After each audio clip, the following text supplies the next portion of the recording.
Cuando le contaba de mis problemas en el colegio a mi papá, él siempre me decía: así es la vida, hijo, peor es en la guerra. Y cuando no podía meter un gol y los de mi equipo me caían a golpes, el entrenador me decía: ahí está, ¿para qué eres inútil? ¿Y cuántas veces mi vieja me dijo: así mismo es, con esto te estás preparando para la vida?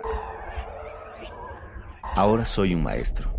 Ayer, un estudiante que había bajado mucho en su rendimiento me confesó que otros chicos suelen esperarlo a la salida del colegio y lo maltratan. Yo dudé, no le di suficiente peso a su palabra. Me acobardé y le repetí lo mismo que me decían a mí: no le des tanta importancia, así mismo es. Así mismo es. Esa frasecita me recuerda el bautizo de primer curso, cuando a los novatos todos nos lanzaban comida en la cara. Los típicos puñetes que fuera de clases nos dábamos con los del colegio de enfrente.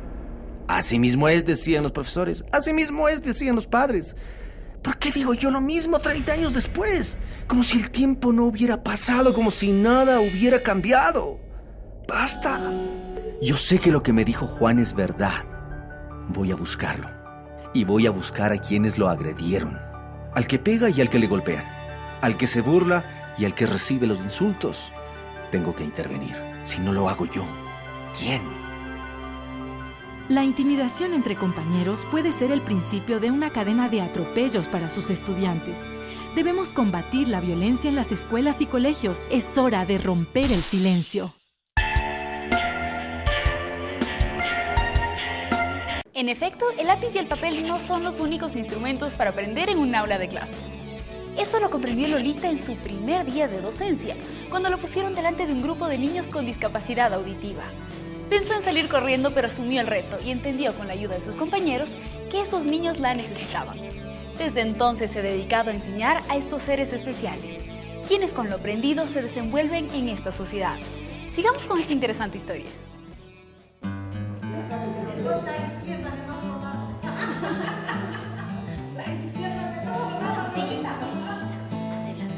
Yo era licenciada en psicología, tenía el nombramiento de maestra de ciencias naturales y cuando llegué al colegio me dijeron que tenía que dar gramática. No enojado, porque si tú te enojas no aprendes.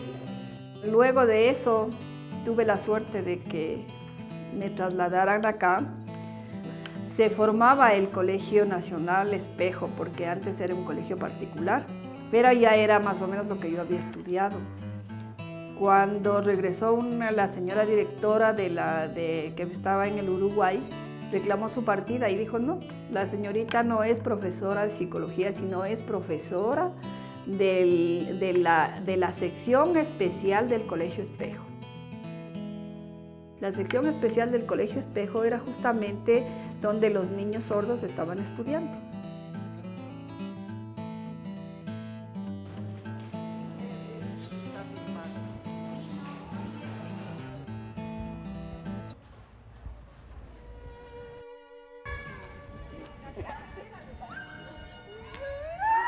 No sabía cómo tenía que tratarles, no les entendía. Fue para mí un poco traumático al principio porque en verdad no había comunicación, yo no sabía qué es lo que tenía que hacer con ellos.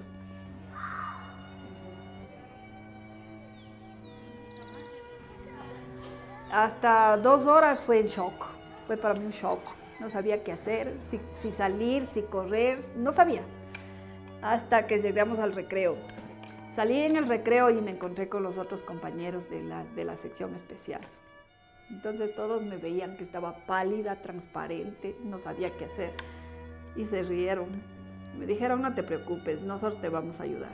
Y en verdad, ahí conocí a Silvia de Guzmán, que fue mi compañera de toda la vida. Con ella aprendí a ser profesora de sordos.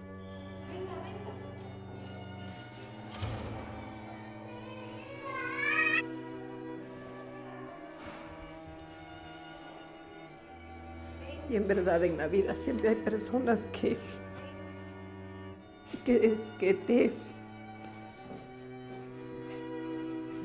son tan importantes dentro de tu vida que te emocionas.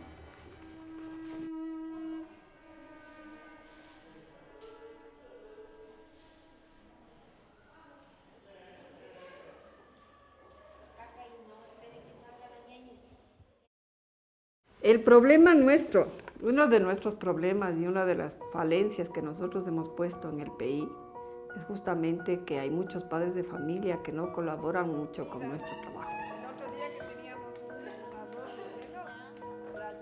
Nosotros hemos tratado de que ellos vengan a la escuela, les hemos atraído de todas formas, hemos tratado de que ellos estén presentes como sus hijos, porque más que los maestros deben saber comunicarse con sus hijos son ellos, son los padres.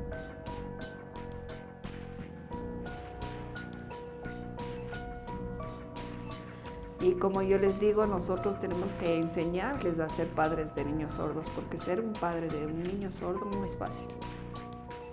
La falta de comunicación implica que no solamente es un cambio, sino que es un cambio de carácter y tienen una psicología diferente de las personas que escuchamos. Porque muchas veces cuando tú vas a alguna parte y pides un pantalón azul y te pasan un pantalón verde, te enojas porque sabes que no te están entendiendo.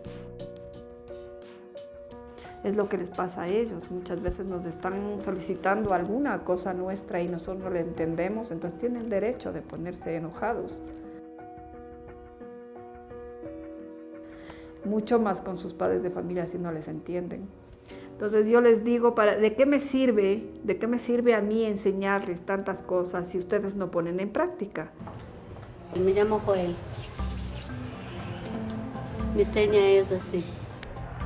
Ah, la Lolita, muy bien, la Lolita es tu profesora. Sí, es buena, ¿no? Me enseña a escribir bien. Te enseña a escribir, a hacer los deberes, muy bien. ¿Qué más te enseña? Matemática, muy bien, perfecto, perfecto. ¿Qué más? Vocabulario, ay, qué bien. ¿Y qué más? Ah, es buena, no es brava. ¿Y tu seña? Ya. La señora es así. Tú me vas a decir a mí, ¿qué te enseña la Lolita? ¿Sí? ¿Qué te enseña a ti? A estudiar, a escribir, a leer. ¿Y matemática? ¿Sí te enseña? ¿Y qué te? ¿Qué? Nada. Vocabulario, ya eso es aparte. Hacer los deberes. ¿Y tu seña? La seña de él es así. A ver, la seña es algo que los sordos nos miran a nosotros para identificarnos, ¿sí? Por ejemplo, mi nombre es Silvana, pero mi seña es Silvana, porque yo siempre estoy con las mangas así. Pero cada uno escoge la suya propia. Los sordos nos ponen. Los sordos son muy observadores y ellos nos ponen a todas las personas, como en el caso de Lolita. Se dice, o sea, en dactilología se dice Lolita. Para ser maestro, tú tienes que ser muy creativo, tienes que ser payaso, tienes que ser mimo. Tu cuerpo tiene que hablar, no solamente tienes que hablar con las manos, tienes que hablar con los ojos, tienes que hablar con el cuerpo, tienes que comunicarte de la forma que puedas con ellos. Si ellos no te entienden con la lengua de señas, tienes que hacer con mímica. Si no te entienden de esa forma, tienes que dibujar, tienes que llegar a ellos de cualquier forma. El maestro de sordos sí tiene que ser muy, muy creativo y más que todo tiene que ser muy expresivo.